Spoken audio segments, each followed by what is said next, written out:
What's going on, guys? T-Mart here, and today we are going to be talking about Flinch in Black Ops 3 because it looks like there's some change on the horizon. There's some change coming, boys. So anyway, this is something that a lot of people are, it's one of the more controversial topics in the game right now. Like, some people feel strongly one way, some people feel strongly the other way, and a lot of people are kind of up in arms about it. So this year, Treyarch decided to take a slightly different approach, and they removed the toughness perk. So toughness has been in Call of Duty for quite a while now, and that's the perk that reduced your flinch. So if you had toughness on, when somebody shot you, your gun wasn't going to move as much, you were going to stay more on target, and it helped you win those gunfights. Well, they decided that that was a crutch perk, which I think it was. I think if you ever weren't running flinch, you were at a disadvantage compared to somebody who was, and you want to remove that stuff. So they took that perk out, and they said that their goal was to make it so that the flinch was somewhere in between having toughness and not having toughness. That's kind of what they were going for. So it's like everybody was on the same playing field. There was no single perk that made you do better than somebody else just because you had it on. Well,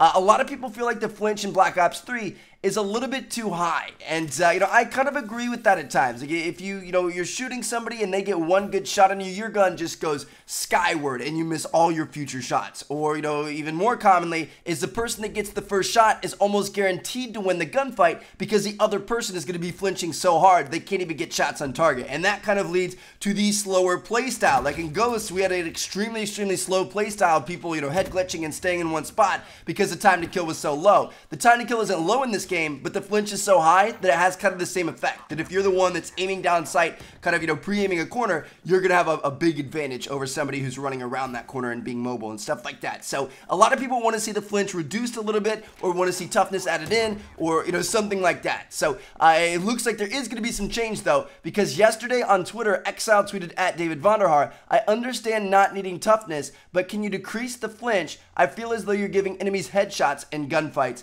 And Von replies, "I wouldn't expect the flinch in the final game to be exactly as it is now." Now, I can guarantee you guys that doesn't mean they're going to buff it. Like, if flinch isn't going to be even higher than it is now, that would be absolutely atrocious. If he's saying that it's going to be different than it is now, it means they are going to kind of decrease the flinch a little bit, which I think in general is a good idea. I think it's going to lead to, like I said, a little bit, less of that slower aim down sight gameplay. Already the game's really good for running around and, kind of encouraging it to move and stuff like that. But if they reduce the flinch a little bit, it's, going to do even more of that. It's going to, kind of highlight that even more. So, anyway, let me know what you guys think. Flinch is probably going to be reduced in Black Ops 3 by the time the actual game comes around. If you guys are excited for that, leave me comments down below. If you guys don't think that's the right thing to do, leave comments down below. I'll catch you guys later. Check out these two videos if you haven't seen yet, and peace out, guys.